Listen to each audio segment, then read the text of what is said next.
sommaire de cette édition, baisse de 10 milliards d'euros des dotations de l'État, le front de gauche réagit et attaque Jean-Claude Boulard. Plus de 10 000 personnes hier soir au MM Arena et victoire 1-0 des Bleuets face à la Biélorussie. Top départ des photographiques dans 3 jours, des expositions consacrées cette année à la mode. Municipal au Mans avec le front de gauche qui sonne la charge contre la politique dite d'austérité du gouvernement. Dernier épisode en date, l'éventuelle baisse des dotations de l'État de 10 milliards d'euros d'ici 2017. Aucun arbitrage ne sera rendu avant les élections municipales. Le scénario inquiète en tout cas Ariane Henry, tête de liste au Mans. Selon les calculs de la candidate, également professeure d'économie, cela représenterait un manque à gagner de 18 millions d'euros sur 4 ans pour le Mans et le Mans Métropole. Il faut absolument que les citoyens votent majoritairement pour la liste Le Mans Renouveau Citoyen pour montrer leur désapprobation de ces baisses de dotation et de ces politiques d'austérité qui menacent l'intérêt de chacun, qui remettent en cause le bien-être de nos enfants dans les centres de loisirs, qui remettent en cause l'emploi, le pouvoir d'achat des ménages. Donc il faut, contrairement à ce que dit Jean-Claude Boulard, faire de cette élection un refus des politiques d'austérité, des choix gouvernementaux actuels qui sont dans la droite lignée des choix menés par Nicolas Sarkozy. Le Front de gauche affirme que cette baisse ne change rien à son programme, un programme qualifié de raisonnable par sa tête de liste, qui en appelle à un choc de solidarité pour faire face à l'austérité. Demain, ce sera le dernier jour pour déposer les candidatures en préfecture pour les élections municipales.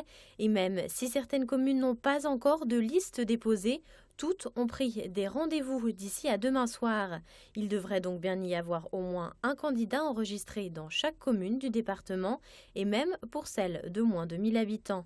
Après la clôture demain à 18 h, les dernières listes devront être vérifiées avant d'être officialisées. Et parmi les listes déposées en préfecture, on retrouve celle du Rassemblement Bleu Marine au Mans. La liste a été enregistrée hier. Pour l'instant, les noms ne sont pas connus. Le candidat, Louis Noguès, avait indiqué préférer déposer sa liste au dernier moment pour, dit-il, éviter les pressions sur ses candidats. Mais le Front National ne parvient pas à réunir partout. Le candidat déclaré à la Flèche, Jean-Claude Barlemont, n'a finalement pas réussi à constituer une liste. Il ne sera donc pas candidat aux élections municipales. Victoire des Bleus 1-0 face à la Biélorussie ce mardi soir au MM Arena. Si sur le papier la rencontre paraissait déséquilibrée entre la France, leader de son groupe avec 5 victoires en autant de rencontres, et la Biélorussie, lanterne rouge de la poule avec une seule victoire pour 4 défaites, sur le terrain, cela a été une autre paire de manches. Bien que dominateurs dès les premières minutes de la rencontre, les Bleus ne parviennent pas à concrétiser leur mainmise malgré les très nombreuses occasions qui se créent. Pire, ils sont à 2 doigts de se faire surprendre lors de l'unique incursion des Biélorusses à la 35e minute de jeu. Lors d'une énième tentative, c'est le poteau qui sauve cette fois le gardien biélorusse.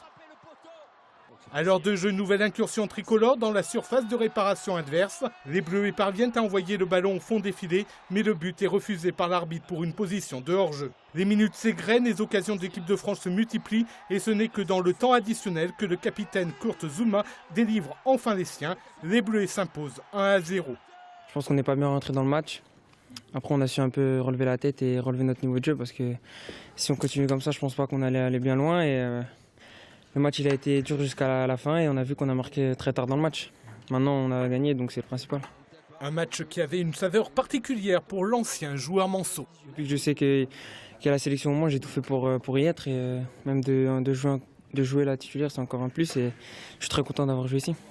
Grâce à cette victoire, l'équipe de France Espoir conserve sa place de leader de son groupe. Il lui reste 2 matchs à disputer en septembre en vue de l'Euro 2015 au Kazakhstan puis face à l'Islande.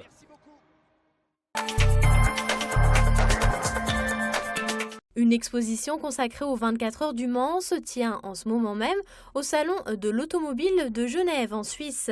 À cette occasion, l'affiche officielle 2014 de la course a été dévoilée hier. Rappelons que le rendez-vous est fixé les 14 et 15 juin prochains.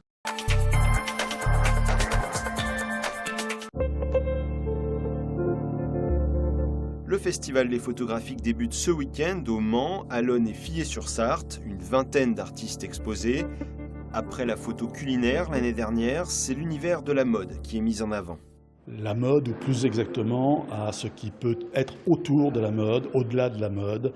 On fait un pas de côté et on essaie de voir ce qu'il peut y avoir derrière le vêtement, derrière ce monde un petit peu particulier.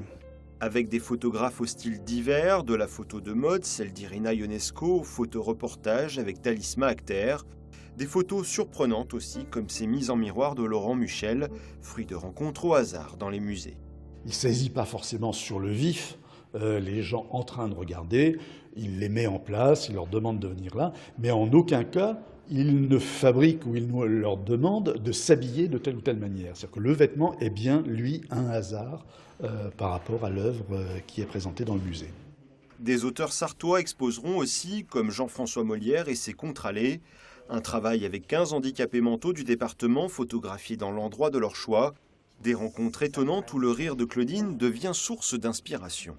Elle vit tellement son rire, elle est tellement dedans, que ça paraît effectivement extraordinaire et photographiquement très intéressant. Parce qu'on sent que ce geste n'est pas un geste anecdotique, ça révèle finalement une part de sa posture et de son identité. Les photographiques, c'est jusqu'au 30 mars en Sarthe, entrée gratuite. Plus de renseignements sur le site internet du festival.